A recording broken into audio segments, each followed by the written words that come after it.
बातमी धाराशिव मधली धाराशिवच्या भूम मधल्या आंबी गावातल्या गटकुळ कुटुंबाच्या घराला महापुरानं विळखा घातलेला होता आणि याच महापुरामध्ये गटकुळ कुटुंबाच्या घरामध्ये चिखलाचं साम्राज्य होतं। मुलांचं दप्तर वह्या पुस्तक हे पुरामध्ये वाहून गेलं। त्यांचा आक्रोश बघितल्यानंतर अनेकांनी मदतीचा हात देखील पुढे केला। संवेदनशील हातांच्या मदतीमुळे हे कुटुंब आता हळूहळू सावरतंय। यंदाची दिवाळी ते कशा पद्धतीने साजरी करतायत हे जाणून घेतलंय आमचे प्रतिनिधी आप्पासाहेब शेळके यांनी। महापुरानं धाराशिवमध्ये अनेक घरांना विळखा दिला। त्याच पूरग्रस्तांची दिवाळी कशी आहे हेच बघण्यासाठी आपण आलेलो आहोत भूम तालुक्यातल्या आंबी गावात। हेच ते घर आहे की ज्या घरामध्ये पूर्णपणे चिखलगाळ होता, घरातला संसार पूर्णपणे भिजला होता। आता त्यांची दिवाळी कशी आहे हे आपण बघणार आहोत। दिवाळी कशी साजरी, आता दिवाळी करायची तर इच्छाच नव्हती आमची, कारण घर सगळं चिखला पाण्यात गेलं होतं।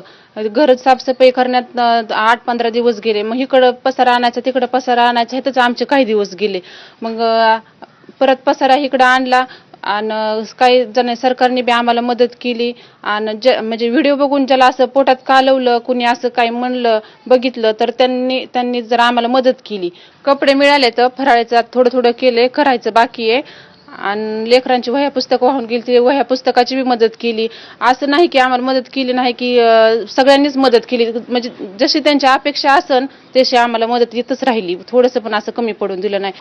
हा मोठा सण साजरा करतायत। मिळालेले जे संवेदनशील हात मदतीचे पुढे आले त्यामुळे त्यांना सावरण्याचं बळ मिळालं। मात्र अजूनही नदीकाठी असलेलं त्यांचं घर हे पक्कं घर व्हावं ही इच्छा आहे। आप्पासाहेब शेळके, एबीपी माझा, धाराशिव, भूम।